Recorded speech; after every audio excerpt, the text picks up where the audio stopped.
কুমিল্লা-৪ আসনে বিএনপি প্রার্থী মঞ্জুরুল আহসান মুন্সীর মনোনয়নপত্র বাতিল ঘোষণা করেছে নির্বাচন কমিশন ইসি। ঋণখেলাপির অভিযোগে তার মনোনয়ন বাতিল করেছে ইসি। মঞ্জুরুল আহসান মুন্সীর মনোনয়নপত্র রিটার্নিং কর্মকর্তার বাছাই বৈধ ঘোষণাকে চ্যালেঞ্জ করে একই আসনের এনসিপি প্রার্থী হাসনাত আবদুল্লাহর ইসিতে যে আপিল করেছিলেন, আজ শনিবার ১৭ জানুয়ারি সেটির শুনানি শেষে ইসি এই সিদ্ধান্ত দেন।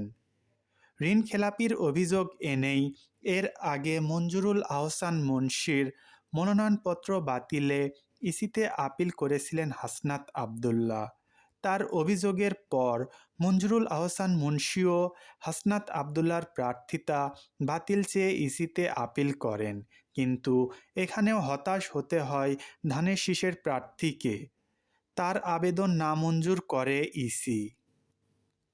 এছাড়া মঞ্জুরুল আহসান মুন্সীর ঋণখেলাপির ইস্যুটি উচ্চ আদালতেও গড়ায়। ঋণখেলাপির তালিকায় কুমিল্লা-৪ আসনের বিএনপি প্রার্থী মঞ্জুরুল আহসান মুন্সীর নাম স্থগিত করেন হাইকোর্ট। বিচারপতি এ কে এম রবিউল হাসানের হাইকোর্ট বেঞ্চ এ আদেশ দেন। পরে এ আদেশ স্থগিত চেয়ে চেম্বার আদালতে আবেদন করে প্রিমিয়াম ব্যাংক কর্তৃপক্ষ। এই আবেদনের শুনানি নিয়ে গত ৮ জানুয়ারি হাইকোর্টের আদেশটি স্থগিত করেন চেম্বার আদালত। পরে এ আদেশ প্রত্যাহার চেয়ে আবেদন করেন মঞ্জুরুল আহসান মুন্সী, কিন্তু হাইকোর্টের আদেশ স্থগিত করে দেওয়ার আগে আদেশ বহাল রাখেন চেম্বার আদালত।